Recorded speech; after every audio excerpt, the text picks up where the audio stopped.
I spent 3 days cooking my daughter's favorite childhood meals for my 60th birthday dinner. 6 hours later, I sat alone, surrounded by her empty chair and a cake that read "World's Best Dad," while she posted beach photos from Maui with the caption, "Cutting toxic people from our lives." The Vernon clock struck 9, its lonely chime echoing through my empty house in Savannah, Georgia. I stood there, Vernon Whitmore, 60 years old today, staring at a dining table that mocked me with its perfection. 6 place settings of my late wife Marlene's china, the one she'd inherited from her grandmother, gleamed under candlelight that had been burning since 5 o'clock. The shrimp and grits had congealed into paste. The fried green tomatoes, Marlene's secret recipe that took me 17 attempts to perfect after she passed, sat cold and untouched. But it was the red velvet birthday cake that hurt the most, my daughter Bethany's favorite since she lost her first tooth. "Happy 60th birthday to the world's best dad," written in vanilla frosting with hands that had trembled with anticipation. Through the walls, I could hear the Claytons celebrating their son's return from Afghanistan. Laughter and tears of joy spilled through like acid on my wounds. Mrs. Clayton had knocked earlier, holding a casserole. "Vernon, honey, you shouldn't be alone tonight." But I had smiled, proud and foolish. Bethany's coming with her new husband's family, finally getting to meet them all proper-like. My phone sat silent as a gravestone. No "running late, Daddy." No apologetic excuse. Nothing. I picked it up with fingers that once been steady enough to perform heart surgery, now shaking like autumn leaves. "Hi, Dad." Her voice was distant, mechanical, like she was reading a stranger's obituary. "Bethy Bird, sweetheart, I was just wondering." I know, I'm so sorry." The words tumbled out like rehearsed lies. Behind her, I heard something that made my surgeon's hands clench. Ukulele music. Waves. Hawaiian paradise. There was an emergency with Garrison's investment firm, a critical acquisition situation. My hand gripped the phone tighter. An emergency? On Saturday night? In Georgia? Garrison says these tech mergers don't follow Southern time. There it was. Garrison says. When had my daughter started every sentence with those 2 words? And his parents? His sister? A pause. Too long. Like a patient flatlining. They're helping with the situation. It's all hands on deck. I walked to the window, watching the Claytons' American flag wave in the evening breeze. "You sound different, honey." "Just stressed. Garrison says we need to focus on our power circle during crucial business moments." Power circle. My daughter, who used to call us Team Awesome after Marlene died, who held my hand through her mother's entire hospice journey, now spoke like a Silicon Valley robot. "Well," I managed, my voice steady despite the earthquake in my chest, "I suppose I'll eat your mama's recipes alone then." "Dad, She stopped. I heard Garrison's voice in the background, sharp and dismissive. "Handle it, Beth. We have dinner reservations." The line went dead. I stood there, 60 years old, surrounded by Southern comfort food grown cold and candles drowning in their own wax. But something else was stirring, not just hurt, but the same instinct that had saved lives in operating rooms for 30 years. Something was terribly wrong. I opened my laptop, fingers moving with surgical precision. Time to see what my new son-in-law was really up to. My daughter told me she couldn't drive 20 minutes to my birthday because of a work emergency. 20 minutes later, her husband posted a video of them parasailing in Hawaii with the caption, "Real family only." My laptop screen glowed in the darkness of my study. Marlene's study, really, where she'd written her children's books before the lupus took her. The Facebook password took 3 tries. Marlene Fovever, 1962. My surgeon's fingers, once steady enough to repair infant hearts, trembled over the keyboard. Garrison Blackwood's profile loaded like evidence of a crime in progress. The most recent post, uploaded 17 minutes ago while my daughter was lying to me, showed him on a beach at sunset. The Ritz-Carlton Kapalua, Maui. Designer everything, a Mai Tai that probably cost more than my weekly groceries, and that smirk. That practice calculating smirk I'd ignored if their rushed wedding 7 months ago. The caption made my stomach turn. Dead branches. Parasites.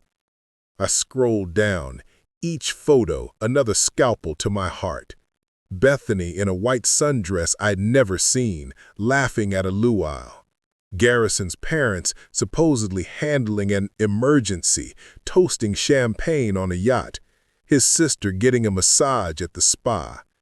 The timestamp showed they'd been there 5 days. 5 days of lies while I cooked Marlene's recipes, while I ironed my church suit, while I practiced introducing myself to his family with Southern hospitality. Garrison's fraternity brother commented, "Bro, doesn't your wife's dad live like 20 minutes from you?"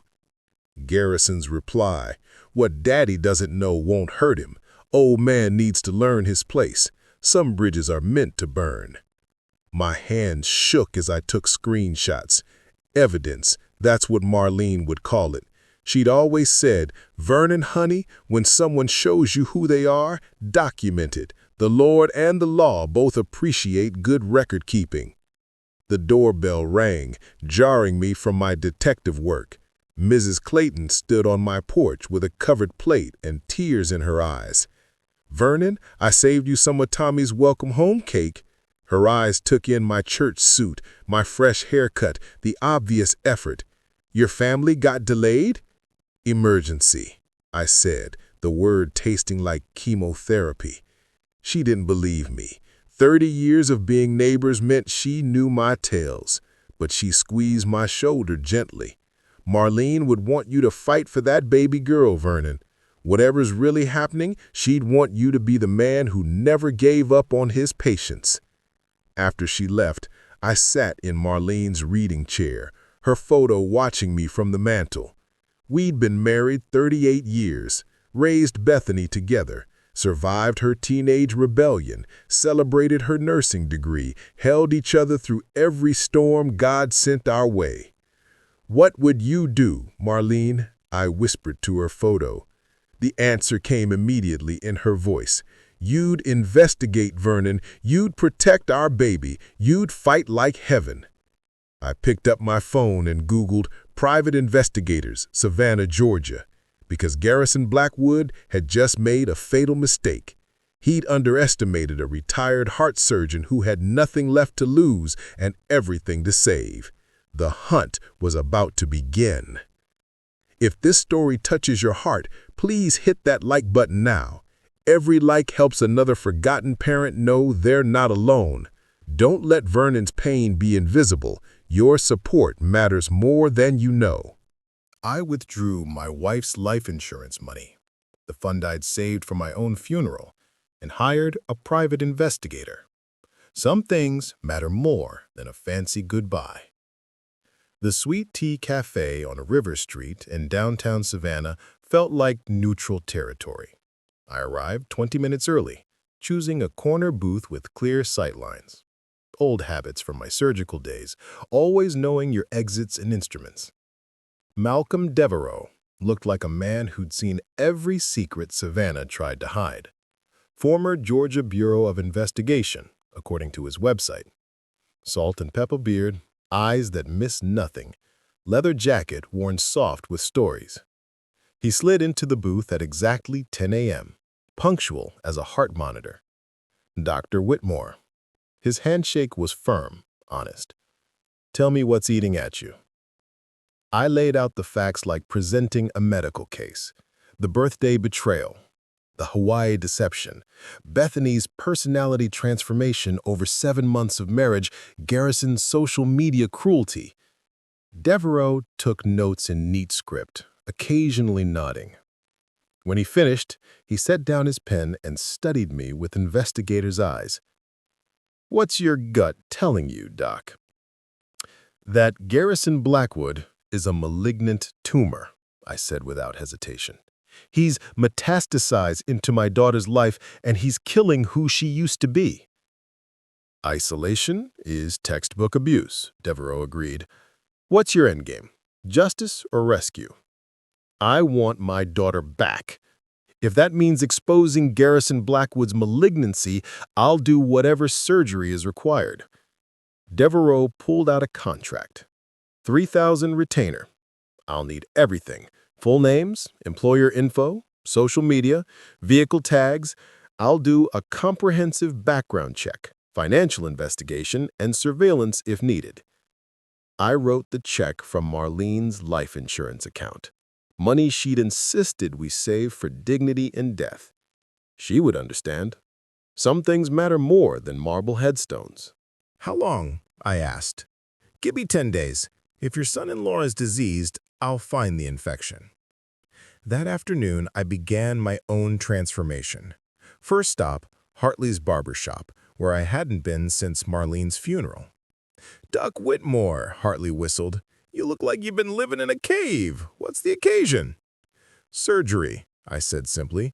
"The most important one of my life." He understood somehow, giving me the kind of haircut that suggested authority rather than grief. Next, the YMCA, where Marlene and I used to swim together. I signed up for a month, surprising myself by swimming 40 laps without stopping. At home, I installed security cameras I'd been avoiding since Marlene passed. If Garrison showed up, I'd be ready. I organized my study like an operating room, laptop charged, notebooks ready, evidence folders labeled and waiting.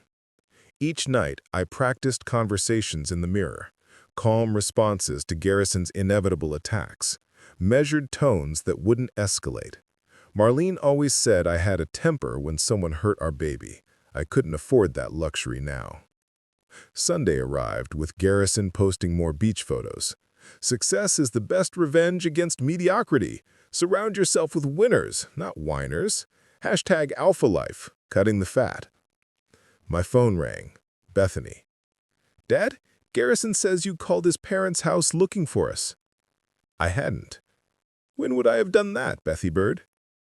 He says you're becoming unstable, that maybe you need help dealing with Mom's death." The manipulation was escalating. He was preparing narratives, painting me as unhinged. "Bethany, when you get home, I have something important for you both." "Dad, please don't make this weird. Garrison says, Thursday. I'll pick you up from Savannah Airport, 4:15 p.m. arrival. I already checked your flight." Silence. Then, barely a whisper.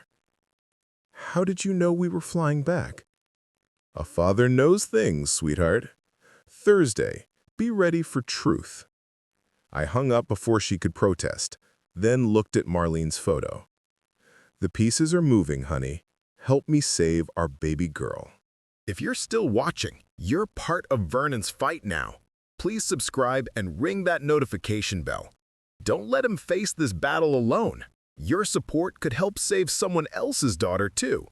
The private investigator pulled into my driveway carrying a box of evidence so heavy he needed both hands.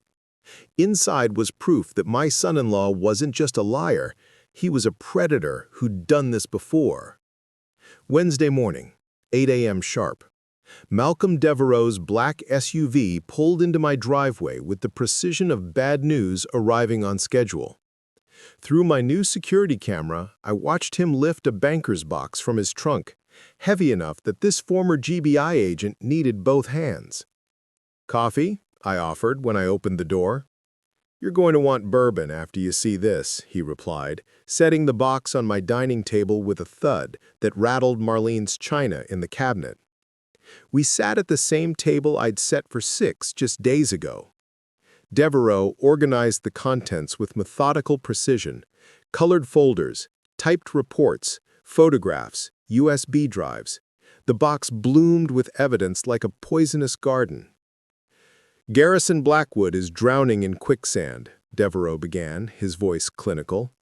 $97,000 in debt across 12 credit cards, $43,000 owed to Cherokee Casino in North Carolina. His tech investment firm? It's a shell company registered in Delaware. 0 employees, 0 revenue. Each document Devereaux revealed was another nail in Garrison's coffin. Bank statements showing cash advances at casino ATMs, security footage of him at high-stakes blackjack tables until 5 a.m., loan applications with forged signatures, including Bethany's. He's taken out 4 loans in your daughter's name. She's on the hook for $68,000 she doesn't know exists. My coffee mug slipped from my hand, shattering on the hardwood floor Marlene had chosen 30 years ago. But Devereaux wasn't done. He pulled out a red folder, photographs from Hawaii. I flew out there Monday. These were taken in public spaces, all legal. Garrison at the hotel bar with a woman who wasn't Bethany. Garrison entering her room at 1:47 a.m.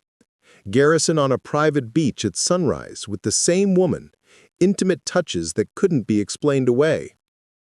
Her name is Ashley Tran. She's a realtor from San Francisco. According to her Instagram, she's been dating a wonderful entrepreneur named Gary for 4 months. 4 months. Over half of my daughter's marriage. There's more, Devereaux said, pulling out phone records. 23 calls to debt collectors during their Hawaii trip. He was negotiating payment plans while posting about paradise. The final document made me stand up, unable to sit still. Police reports from Atlanta, Charlotte, and Miami. 3 previous fiancés, all nurses, all financially devastated, all describing the same pattern: charm, quick marriage, financial destruction, abandonment. The Atlanta case includes a suicide attempt. The woman lost everything: her savings, her credit, her family relationships. Your daughter fits his victim profile perfectly. I stood at my window watching the Claytons' American flag snap in the morning breeze. Normal families living normal lives while my daughter was married to a serial predator. Is all this admissible? I asked. Every document is legally obtained and verified. The casino footage, the hotel records, the police reports, it's all bulletproof evidence. The Atlanta DA actually wants to talk to your daughter. They're building a RICO case. RICO. Racketeering charges. My son-in-law wasn't just a con artist, he was a career criminal. Devereaux stood to leave, then turned back. Doc, I've been doing this for 25 years. I've seen a lot of evil. Garrison Blackwood is a special kind of dangerous. He's escalating. Be very careful how you handle this. After he left, I sat alone with the evidence of my son-in-law's evil. Each page represented another life destroyed, another family shattered, another woman who'd believed his lies. I created a presentation with the precision I'd once used for surgical procedures. Financial crimes first, establish the pattern. Then the infidelity, destroy the emotional trust. Finally, the evidence of his past victims showed this wasn't personal, just predatory. Tomorrow they would land at 4:15 p.m. Tomorrow I would be waiting with truth as my scalpel and love as my shield. Marlene's photo caught the afternoon light, seeming to glow with approval. Almost there, my love. I'm going to bring our baby home. This story is reaching its climax, and Vernon needs your strength. If you're not subscribed yet, this is your moment. Hit that subscribe button like you're standing with him at that airport. Share this story with someone who needs it. He can't do this alone, and neither can you.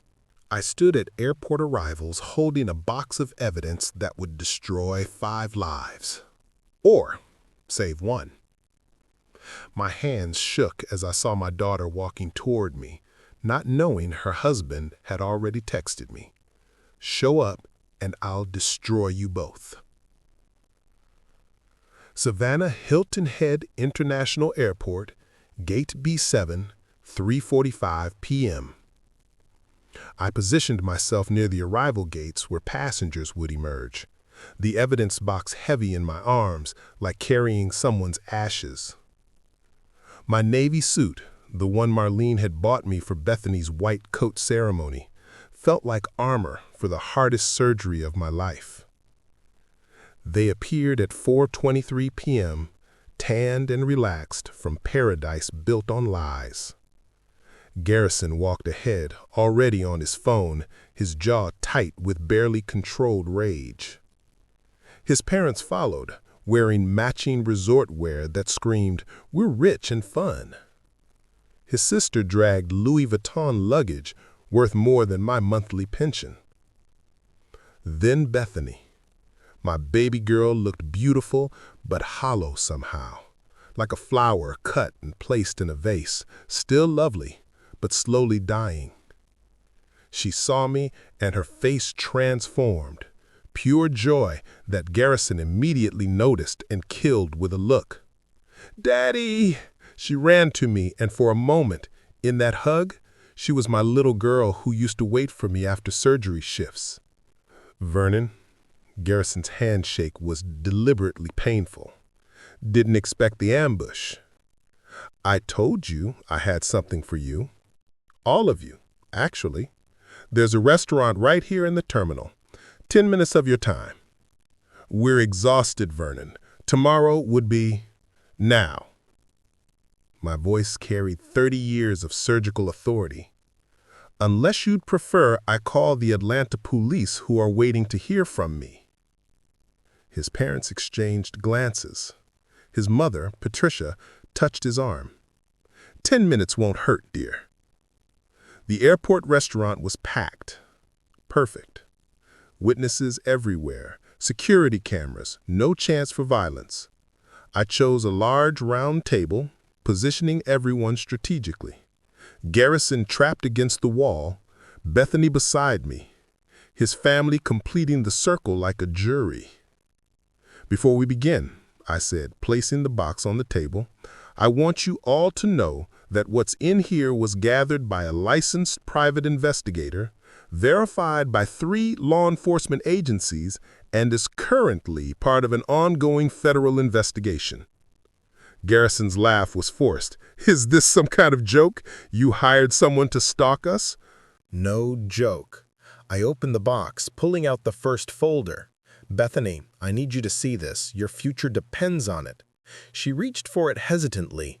Garrison tried to grab it, but his father held his arm. "Let her look, son. If it's nothing, we'll all laugh about it later." The first document was Garrison's real credit report. Bethany's gasp echoed through the restaurant. "97,000 in debt? Garrison, you showed me your finances. You said you had $1 million in assets." "Those are temporary liquidity issues." "Gambling debts," I corrected, producing the casino surveillance photos. "Cherokee Casino, you lost $30,000 in one night, the night you told her you were at a conference in Atlanta." Patricia Blackwood's face went white. "Garrison, you told us you'd never gamble again after Phoenix." "Phoenix?" Even Devereaux hadn't found that. Bethany's hands shook as she found the loan documents. You forged my signature. 4 loans? I owe $68,000? "It's not what it looks like." "It's exactly what it looks like," I said, pulling out the police reports. "Atlanta, 2019. Charlotte, 2020. Miami, 2021. 3 women, all nurses, all financially destroyed. 1 attempted suicide." But Bethany had reached the photos from Hawaii. Ashley Tran, the hotel room keycard records, the intimate beach embrace. "Who is she?" Bethany's question came out as a broken whisper. Garrison's brother was already Googling. His face went white. "Ashley Tran, she's all over his Instagram from 4 months ago." "Jesus, Garrison, during your honeymoon?" "You don't understand the pressure I'm under." "Pressure?" Bethany stood up, her voice rising. "I work 12-hour shifts saving lives while you gamble away money we don't have and sleep with other women."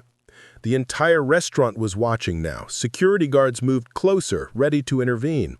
Patricia Blackwood stood slowly, her dignity intact despite her horror. "Garrison Blackwood, you're no son of mine. Don't contact us again."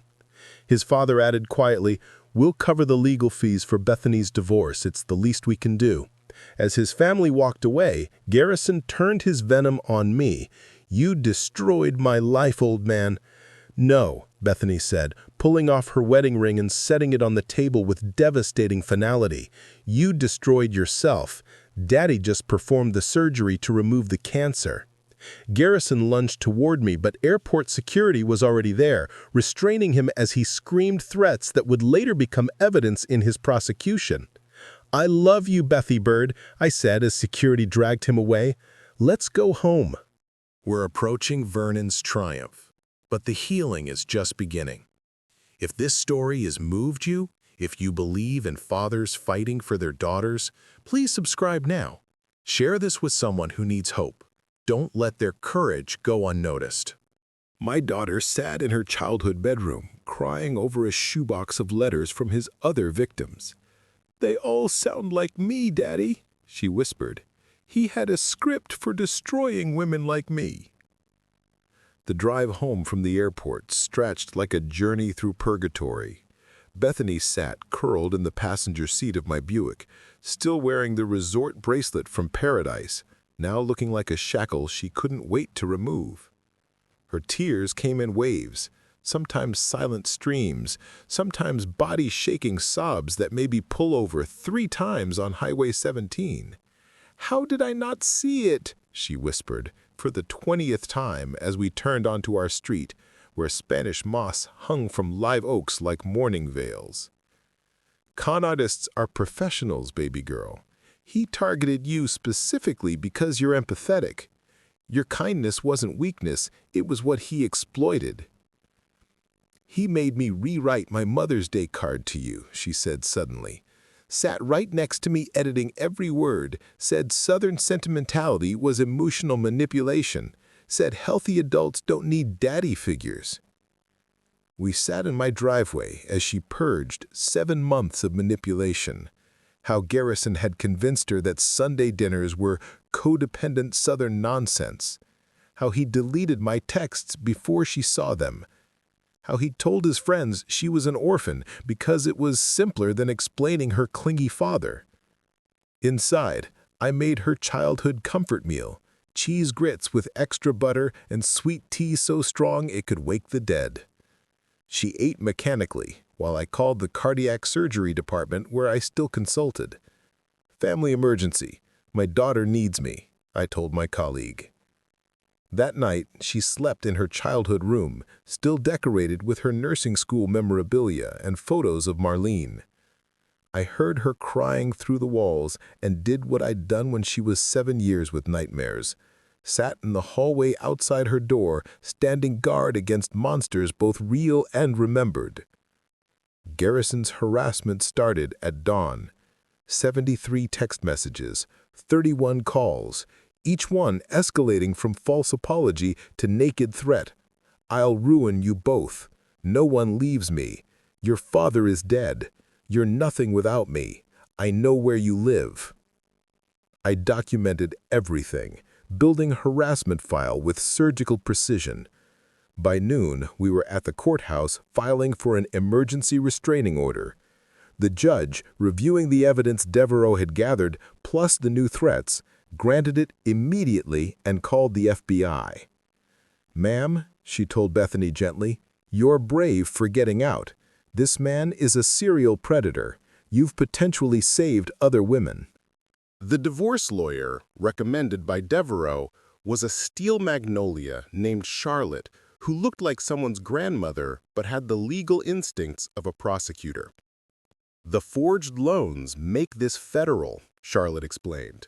"Wire fraud, identity theft, racketeering. He's looking at 10 to 15 years. We can prosecute or use it as leverage for a quick divorce where you walk away debt-free and with damages."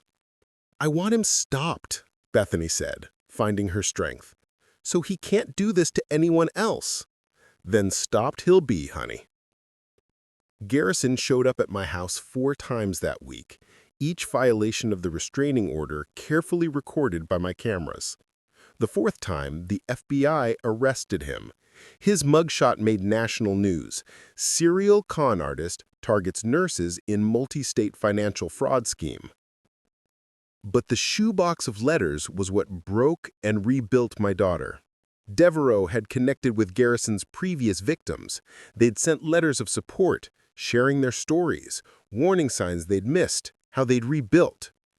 "Listen to this one, Daddy," Bethany said, reading from a letter postmarked Atlanta. "He told me my family was toxic too, made me miss my mother's 70th birthday. She died 2 months later and I'll never forgive myself. That could have been us." "But it wasn't," I said, holding her close. "We didn't let him win." By the week's end, 3 more victims had come forward. The FBI upgraded the charges to interstate fraud conspiracy. Garrison's parents publicly disowned him in the Savannah Morning News. His company was revealed to be part of a larger fraud ring targeting medical professionals. "We'll get through this," I promised Bethany, as she started therapy with a specialist in predatory relationship recovery, however long it takes. If you're still watching, you're witnessing a daughter's resurrection. Please hit subscribe and the notification bell. Your support helps us share stories of survival. Don't abandon Vernon and Bethany now. They need to know their pain can help others heal. 8 months later, my daughter stood in federal court to face the man who destroyed 6 women's lives. But she wasn't alone. All 6 of us stood together, fathers who'd fought to save our daughters from the same monster. The federal courthouse in Atlanta smelled like justice and fear. I sat in the gallery's front row, my hand steady on Bethany's shoulder, as Garrison was led in wearing federal orange and shackles. 8 months had transformed him from golden boy to federal inmate. The gambling debts had driven him to increasingly desperate crimes, until the FBI had unraveled a multi-state conspiracy involving 12 victims across 6 states. But today wasn't just about his sentencing. Today was about 6 daughters reclaiming their voices and 6 fathers who'd refused to give up. I'd met them all over the past months. James from Charlotte, whose daughter Anna lost her house. Miguel from Miami, whose daughter Sophia attempted suicide. Richard from Houston, whose daughter Claire was still in therapy. David from Phoenix, whose daughter Emma had been Garrison's first known victim. Kenneth from Nashville, whose daughter Patricia had just been targeted when we stopped him. We sat together, a brotherhood forged in shared pain and determination. "Your Honor," Bethany stood at the victim impact podium, no longer the broken woman from the airport. "8 months ago, I believed I was worthless without Garrison Blackwood. He spent our entire marriage convincing me that my father, who raised me alone after my mother's death from lupus, was toxic. He isolated me from the only family I had left." She looked directly at Garrison. He couldn't meet her eyes. "You made me miss my father's 60th birthday to go to Hawaii. You posted about cutting dead weight while he sat alone with a birthday cake he'd made himself with my mother's recipes. You're not just a thief, Garrison. You're a parasite who feeds on love and leaves nothing but destruction." Each daughter spoke. Each father listened with tears and pride. The prosecutor presented evidence of a decade-long pattern of predatory behavior, targeting medical professionals through dating apps, love-bombing them into quick marriages, then systematically destroying their finances and family relationships. The judge, a stern woman who'd seen enough to be surprised by nothing, was visibly moved by the testimony. "Mr. Blackwood, you represent a particular type of evil. You didn't just steal money. You stole trust, love, and family bonds. You targeted healers and tried to break them." She sentenced him to 18 years federal prison, no possibility of parole for 15, followed by 10 years of supervised release. Full restitution to all victims. Lifetime ban on financial services. Mandatory psychological treatment. It wasn't enough for what he'd stolen, but it was justice. Outside the courthouse, Patricia Blackwood approached our group. Garrison's mother had aged a decade in 8 months. "I'm sorry," she said to all of us. "We created this monster. We always bailed him out, always made excuses. We enabled him." "He made his choices," I replied, surprising myself with forgiveness. "We all did. What matters is what we do now." That evening, all 6 families gathered at my house in Savannah. 12 survivors, daughters and fathers, sharing a meal of healing. Bethany had cooked Marlene's recipes. The other daughters brought dishes from their own mothers. We ate and cried and laughed and began the long journey of turning trauma into triumph. "A toast," Bethany raised her sweet tea. "To the fathers who didn't give up, to the mothers watching from heaven, to the daughters who survived, and to the justice that finally came. To family," I added, looking at these strangers who'd become brothers, the kind you're born with and the kind you find in foxholes. Later, as we cleaned dishes together, 6 daughters who'd become sisters through shared survival. Bethany told me about her promotion to nurse practitioner, her new apartment near the hospital, the therapist who'd helped her understand that Garrison had targeted her specifically because she was successful and caring. "I'm dating again," she said quietly. "His name is Marcus. He's a pediatric resident. We're taking it slow, like geological slow." "Good," I said, remembering Marlene's advice about letting wounded hearts heal at their own pace. "He knows everything, about Garrison, about what happened. He says it makes me stronger, not broken. He wants to meet you, when I'm ready, when we're both ready." That night, I found a note Bethany had left on my pillow.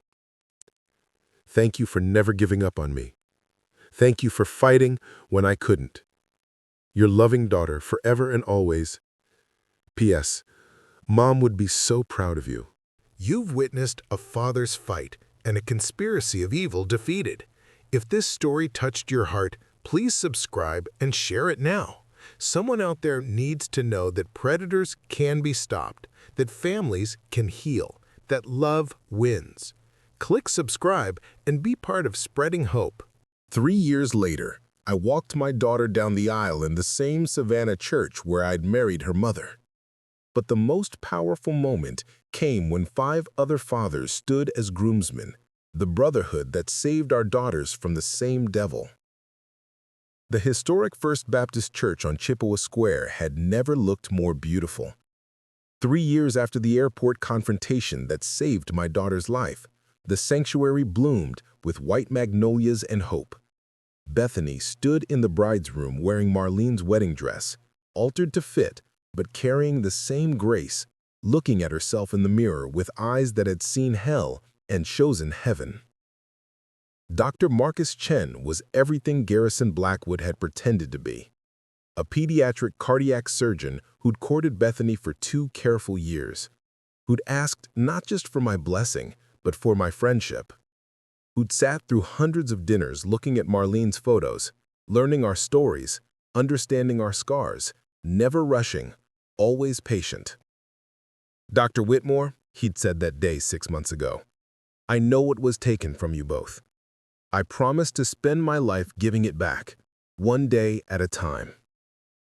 The brotherhood was all there. James from Charlotte walked his Anna, now a nurse practitioner. McGill from Miami with Sophia, who'd become a therapist specializing in trauma recovery. Richard from Houston with Claire, engaged to a teacher who treasured her. David from Phoenix with Emma, pregnant with her first child.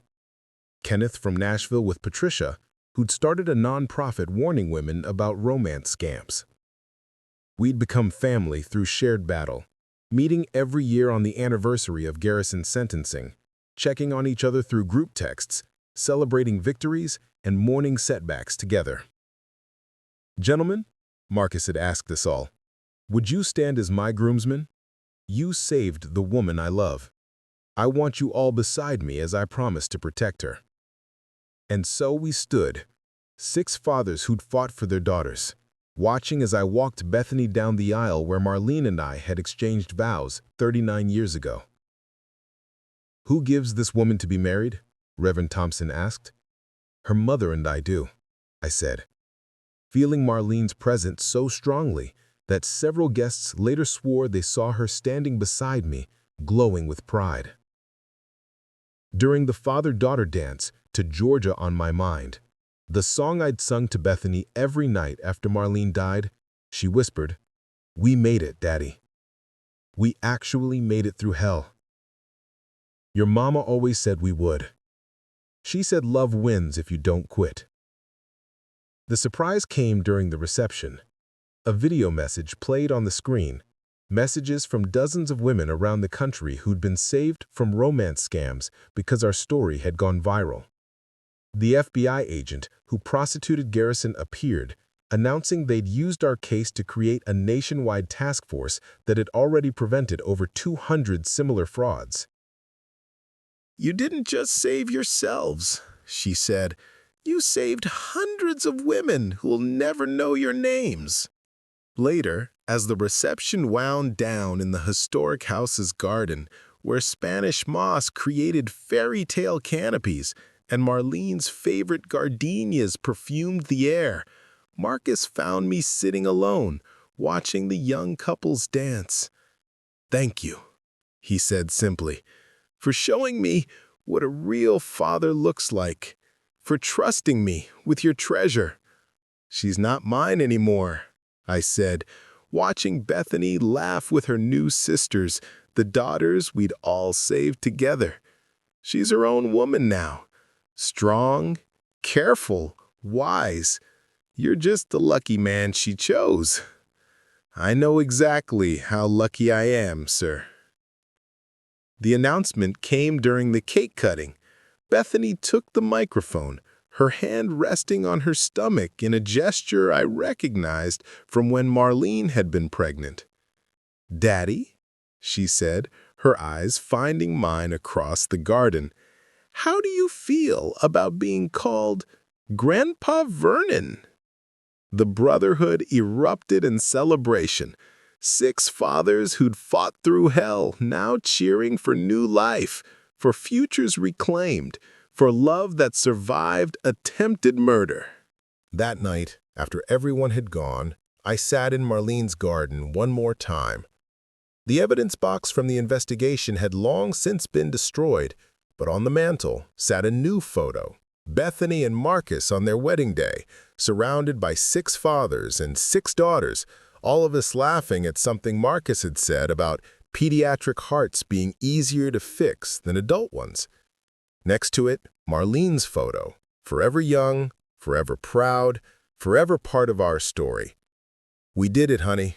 We brought our baby through the storm. 6 months later, when Bethany called to tell me I was having a granddaughter who'd be named Marlene, I cried for the first time since the trial, not tears of grief, but of pure, overwhelming gratitude. Garrison Blackwood had tried to destroy 6 families. Instead, he'd created an unbreakable bond between strangers, saved hundreds of women through our testimony, and made us all stronger than we'd ever imagined possible. Our story had become legend in Savannah, the father who refused to lose his daughter, the brotherhood that formed in courthouse halls, the love that conquered a predator's evil. And somewhere, I knew Marlene was smiling, knowing that love had indeed won, just like she'd always promised it would. You've just witnessed a 3-year journey from betrayal to triumph, from isolation to brotherhood, from despair to joy. If this story moved you, please, I'm begging you, subscribe to our channel right now. Share this with every parent you know. Ring that notification bell like you're ringing wedding bells for every woman saved from predators. Your subscription isn't just support, it's joining a movement to protect families. Thank you for staying until the end. Thank you for believing that love wins. And remember, sometimes the families we fight for become the families we find along the way.